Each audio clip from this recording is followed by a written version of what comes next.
Hello everyone, and welcome to the first ever episode of Rumors of Heresy. My name is Zareth, and we're going to do a battle report today, but it's going to be a little different, I think. Gosh, this is so cool. I wanted to make a YouTube channel for 40k for a really long time, and I'm finally getting to do it. So, who am I, you may ask? I'm a returning 40k player. In fact, I'm a returning competitive 40k player. You can see I got best overall in that tournament in 2010. And I'm a returning competitive 40k player who last played in 2014, folks. At the end of 6th edition, my last tournament and my last game in 40k was at the Las Vegas Open, the first one that ever happened. I ended up in the top 4, and that's it, folks. That's all she wrote. I had a couple kids, and I started doing other stuff. You guys can probably find more about me later on in other videos, and I'm gonna have a news segment at the end of this. So every video I can give you guys if there's any relevant news, events I'm planning to play, things I'm trying to do for the channel, etc. at the end of each video. But until that happens, let's go get into this report. Now, this is going to be a not very great report. Frankly, it's not. There's a lot missing. So, first off, you can see I need to resize where my face goes on these. And I'm not doing the live battle report formats that a lot of people are doing on YouTube.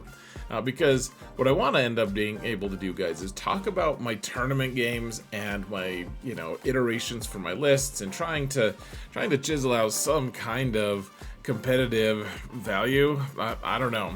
That's my kind of thing. I tend to enjoy trying to figure out the best lists, the best way to be competitive and play well. And so being able to do that a lot of times requires going to tournaments. And tournaments, man, I can't find any good tournament reports that don't take like forever, because people just show every single minute of their entire games. It's really boring to watch. And so I'm gonna do this format. So you'll have to excuse me, though. I don't know anything about anything in this game right now. Going from 6th edition to 10th edition is absolutely crazy. Back then, man, I could go on forever and ever.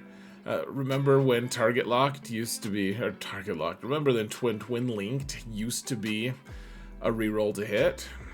Even small things like that are just really tough to get used to. Now, I'm facing someone who plays Tau, and I think this is the first time they played Tau for a long time as well. They saddled me up with someone who was going to take it somewhat easy on a new player. And so, you'll have to excuse me, I'm using proxies and everything. Anyways, he ended up getting first turn. We're doing the Pariah Nexus missions, and there's a lot of terrain on here, guys. I have to say I'm fairly impressed. I can't believe Games Workshop is actually taking a hand in tournament play now. It is so bizarre to see that. It used to be completely run by the players, but you can see that my opponent has a ton of little units, and he just smashed them all in the corner. I don't know if that's the wisest to do. I'm not sure, guys. I do know that the board size is smaller than it used to be, for sure. Now, these are what he placed. You can see he placed 3 stealth suits in the back there, and you can find my army list, guys. I'm gonna put that in the video description, so you can go look at that. Not optimized. It's just stuff I already had painted, or stuff that I wanted to play, to be able to try to iterate my way to a good list and everything. And so you can find my list there. Like I say, it's not optimized, but we'll start doing that for this. Video description is my army list. Maybe sometimes I'll have my opponents as well. We'll see how that goes. Anyways, he put those stealth suits in. I had scouts, but I didn't realize, I forgot that I could infiltrate them. So the scouts they started on the board, but we'll go over that in a moment. He has a lot of stuff, though, guys, just all kind of smashed in the back. I don't have much range, so I don't know why he's being so conservative there, but he is. Now, I have jeez, I have such a weird army, just because I'm trying to play mostly painted, and my opponent did immediately. He's like, oh, I get 10 points for being painted, and I was like, oh, Well, we're using lots of proxies here, but all my stuff is painted too. And it turns out he didn't actually have his crew hounds painted, so I get the moral high ground, I suppose. But anyways, we're using a repulsor when it's got a squad of Infernus in there. It's got like a captain, I think. We have 2 old school dreadnoughts. I was like, man, I can't believe they gave everything toughness now. Everything is toughness. It used to be armor value. It's so strange, but. Anyways, they looked really strong, just in a total vacuum. You know, it's hard to do a bunch of research, guys, on what's good. This game is fairly overwhelming for new players, even though I have a decent basis on where to start. It's still just very, very crazy. So, Dreadnoughts look really resilient and strong. I was like, nice, they made them good, finally. This is good. I have a Salamanders army, let's take Dreadnoughts. I have a Rhino with Vulkan in it. Rhinos can hold 12 people. That's amazing.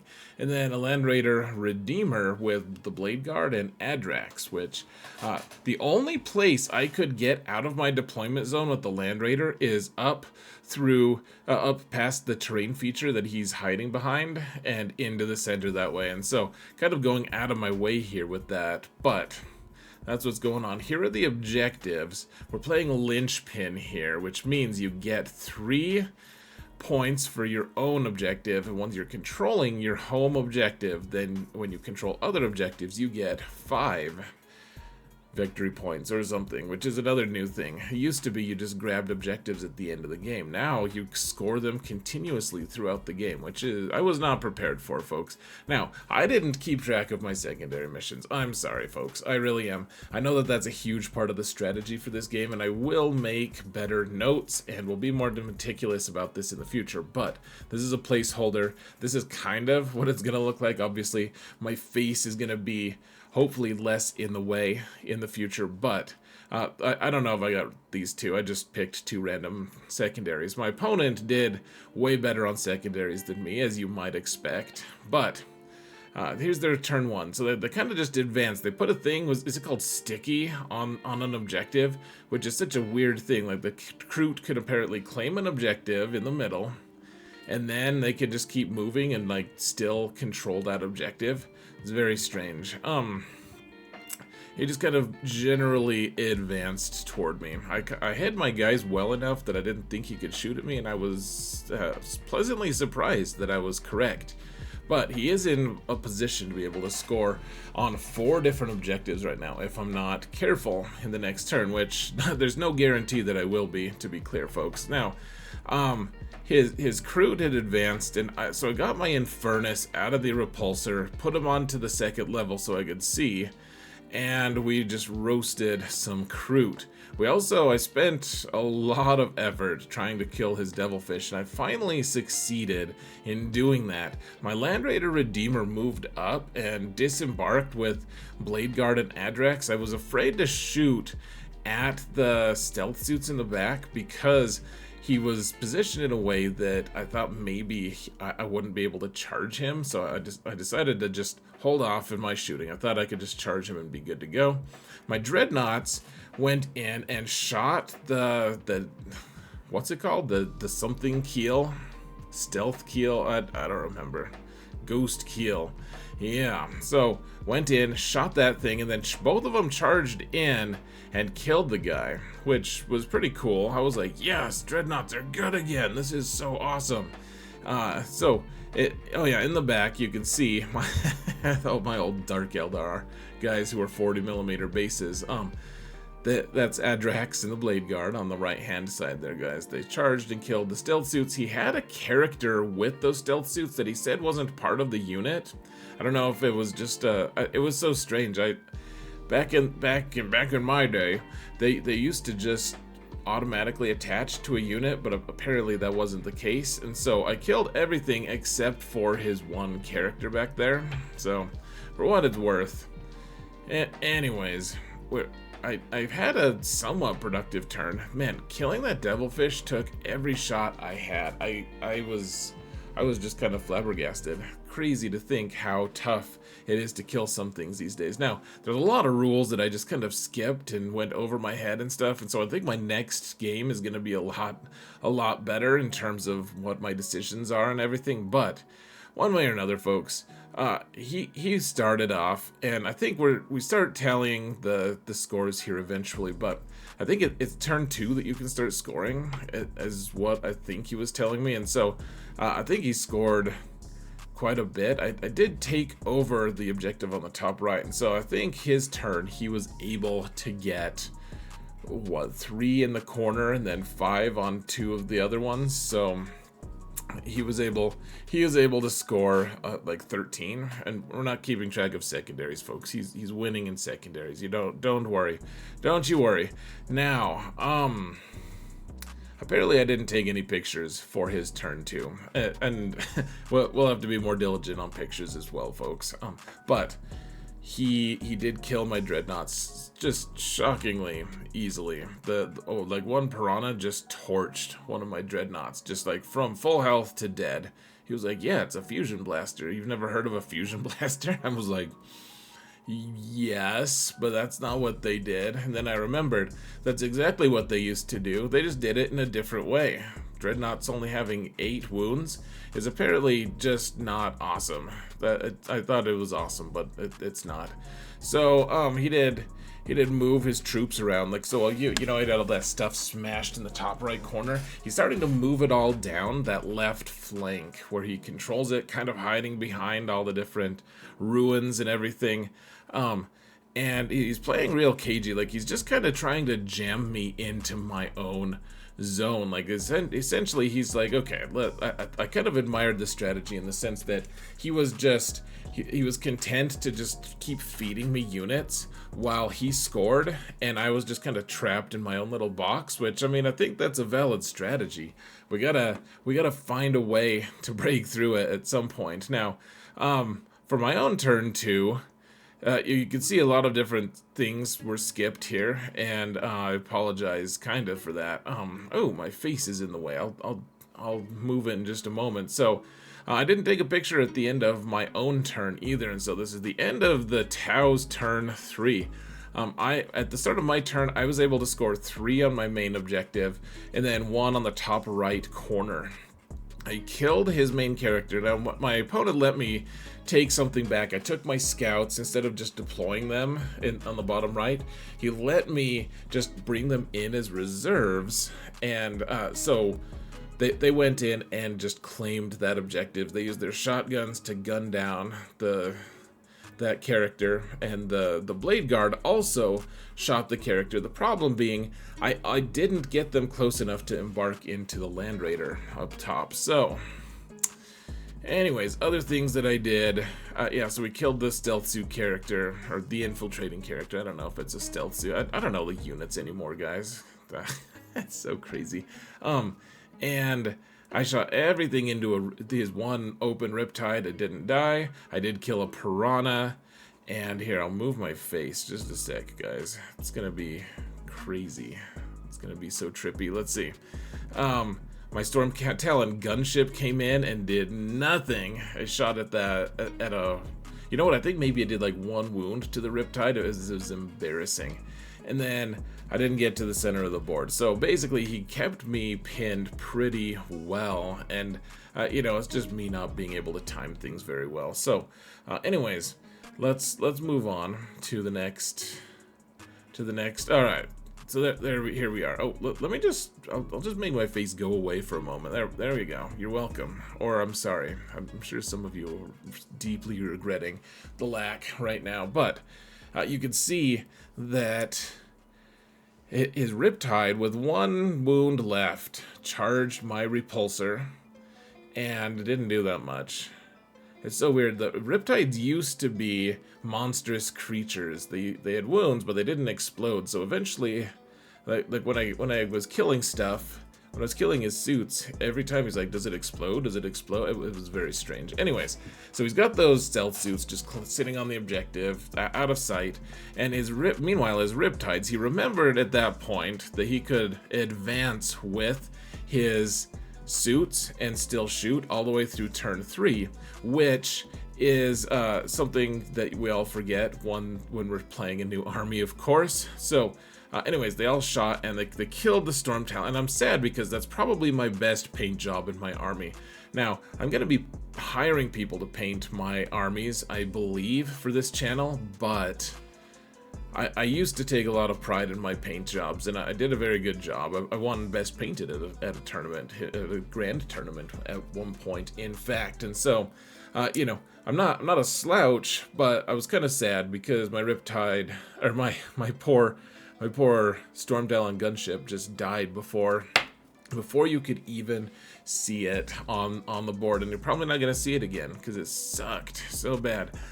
Anyways, the Piranha advanced, and I decided, I was like, oh, I can do that new Overwatch thing, right? I don't know if it's new to you. It's totally new to me. So I unloaded into the Piranha with my Infernuses and did 6 out of his 7 wounds. It was really cool. In fact, he had to get kind of lucky on his saves. I probably got really lucky on my rolls, but I almost killed the dang thing.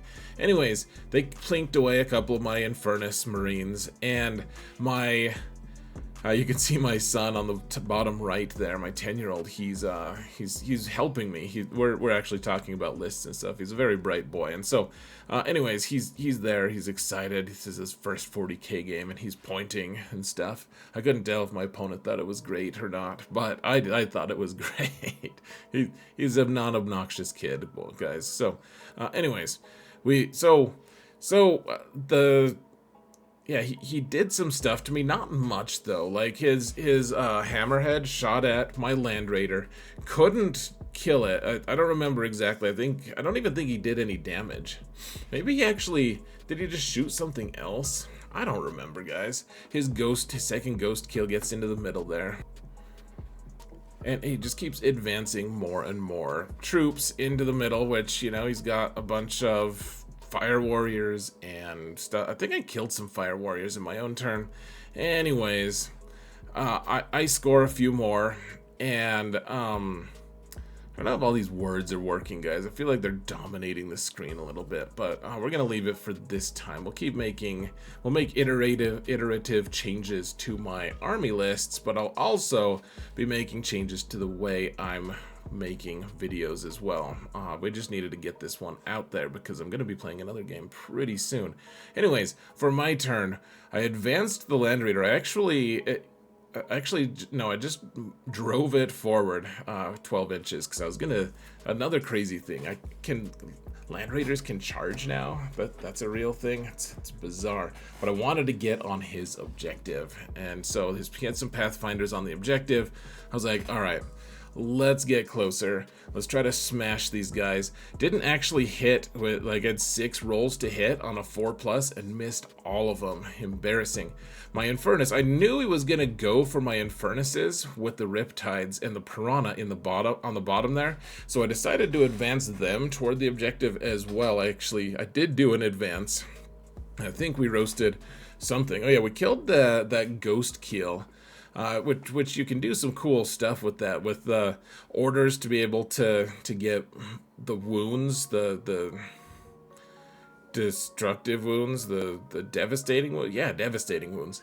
Yeah, so I roasted that ghost kill. Between that and my Land Raider Redeemer, we took it out, and my repulsor. Like we actually used. Oh no, my repulsor was in close combat with his 1 wound Riptide, so the repulsor killed him. The Vulkan and the Tactical Marines were able to gun down the rest of... I mean, I only had a couple shots, but we were able to get a couple wounds on... Oh no, we didn't kill the ghost kill because you couldn't target the dang thing. What did they do? Maybe the Tac Marines just stood there. I think they were ready to charge into close combat with the Riptide, maybe. I don't know, but the Bladeguard and Adrax are getting ready to advance in and try to threaten that center objective. And honestly, if I could get a decent roll for a charge, or maybe I just do an advance with them on turn 4. In turn 5, I think there would be a decent shot at those Bladeguard taking his back objective. Though, of course, who knows if he could gun me down. He seemed to think he was going to still win this, despite the fact that I had killed his Riptide, 2 ghost kills, his Piranha was on 1 wound left. Like, he was kind of on his last gasp for a lot of his characters, but I guess so was I. Anyways, I know it's rounding out to be an epic, complete turn or game, isn't it, guys? Like I'm behind, but not by that much. Secondary scoring is not a thing. We're not doing shadow missions or whatever the hell they are, objectives.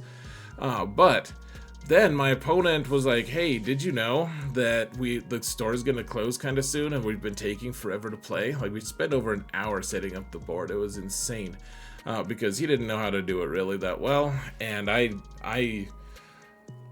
clearly was absolutely hopeless, and so it took a little longer than usual. And he's like, I gotta drive. I'm like an hour and a half from the store. I was like, oh, okay, well, good game. I guess you win. So he won, and that was it. My Land Raider Redeemer was mostly healthy. I was feeling good about things, guys. I was doing okay. I mean, clearly he had got the jump on me for the primaries, and then I think the secondaries he was just mulching me. So it's not really that indicative of, you know, would I be able to win? Probably not, but I think I had a little bit of a chance. I don't know. As a competitive guy, I'm just like, I don't want to admit that I would have lost, but no, I did lose. I did lose. So this is my first game in 10 years, folks. It was a crazy learning experience, trying to get used to all the new mechanics and trying to understand the strategies of how to be able to score. Like every turn you're scoring, it's so different, guys. So different. Really love the Infernus squad. Everything they touched, they killed, which was like they were able to shoot 4 different times, I think, because they killed Kroot, and then they killed some like fire warriors, and then they did an overwatch on that piranha, and they almost killed it, and then they did something else as well. It was pretty awesome. So good job on Infernus squad. We'll definitely be using them again. The Repulsor was really fun as well. It had a lot of cool shots, guys. Every tank has has distinct weapons from each other, and it's gonna take some getting used to. It used to be like, oh, like, what kind of tank weapon do you have? It's like, you have like 3 options for a tank weapon. And now everything just has its own. They should just number them. Instead of coming up with creative names, they should just be like, the Repulsor gun number 1, the Repulsor gun number 2, the Repulsor gun, and that way we don't have to memorize all these different weird las and bolts and all the things that are just a little different. Anyways, things that the Storm Talon gunship did nothing. It was anticlimactic. It died before I got to show it off on the video. Very sad results. The Rhino didn't seem that necessary. Apparently it can hold objectives now, so that was kind of fun. But for 75 points, I think I could do better. And then the Dreadnoughts just died so easy. It was tragic, folks.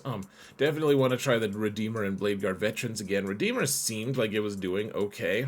It was just on the periphery so much that I barely got to use it. I think on a different board or maybe a different level of deployment, maybe we messed up on the setup, but one way or another, the Redeemer needs to be able to get into the action, and if it can't even get out of my deployment zone, there are serious issues. But we'll try it again. Things I want to try. I want to try the Repulsor Executioner. It has like 8 guns. It's insane. It looks really strong. And it's even kind of a transport.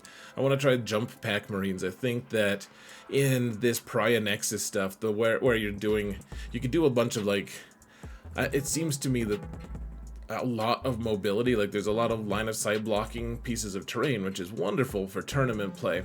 It seems like the Jump Pack Marines are improved over what they used to be, and it seems like with Vanguard Vets and Intercessors, I might be able to accomplish something. I don't know. I think I'm gonna take a full 10-man of each of those next time I play. Strategy stuff. So the Land Raider, man, I mean, I talked about it a little bit. Tough to be able to navigate, and my opponent did a good job of just jamming me up and stopping me from getting into the center. That was impressive.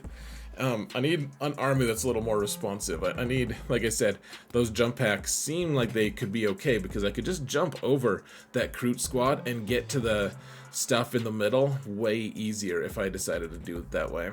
Or I could just deep strike them. Apparently that's not dangerous anymore. It used to be like you could just lose your whole unit and have them scatter somewhere like useless and have them be negated entirely. But now that's not a thing. And it seems like there was a lot of armor. You guys are probably laughing up your sleeves like, oh, that wasn't much armor. I'll show you a lot of armor. And honestly, for me, it seemed like a lot. For what I was grossly unprepared for being able to deal with that. So we need to find some way to be able to manage that much. Now, in terms of news, so good game to my opponent. I lost that one. Hopefully I never lose another game. But I'll be a good sport, don't you worry, folks.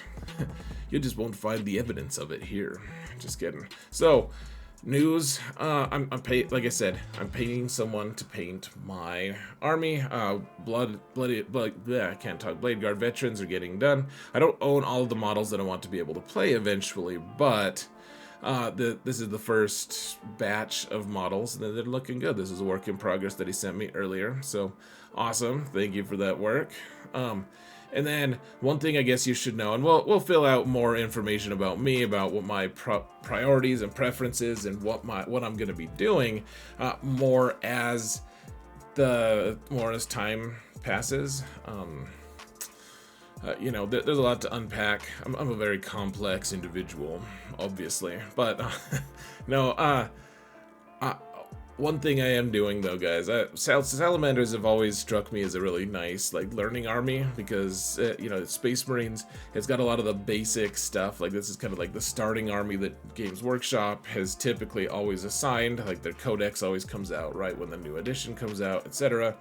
And so I used to play Salamanders way back in the day a little bit. I never took them to any big tournaments because they were not that competitive back then, but I'm ramping up. The October Open in the Denver area, which is where I am from, is going to be here in October, as you might imagine, being called the October Open. But these guys have a GT level event every 3 months here, guys. I cannot believe how much the tournament scene has blown up since I've been gone. Like, the tournaments are all 100 players or more to be able to play you know, an open. It's bonkers to me, guys. But I'll probably be playing Salamanders for that, and then eventually maybe we'll switch armies. But until then, like, I'll be iterating, trying to figure out what the best things to do on the Salamanders are, and you guys can see it here. I'm going to be posting hopefully all of my battle reports, and you guys can let me know. Do you have feedback? I would love to hear what your thoughts are, what you think this channel could become, because I have a lot of things I want to do with it, but I don't have everything set up, obviously, and it's just going to take a while, man. Try to start a new YouTube channel, like, no assets available. So, guys, I'm going to let you go. So, I really appreciate it. If you could hit that thumbs up button, like, subscribe, comment, do all that stuff, if you wouldn't mind. Would really help the channel. You could be one of the first 10 subscribers to the channel. Wouldn't that be fancy? I think it would be. I would think you're very fancy. But let's see if I can get my tagline right. Guys, thank you all so much for watching. And remember, if you didn't hear it from me, then it must be heresy. I'll see you next time, folks. Take care.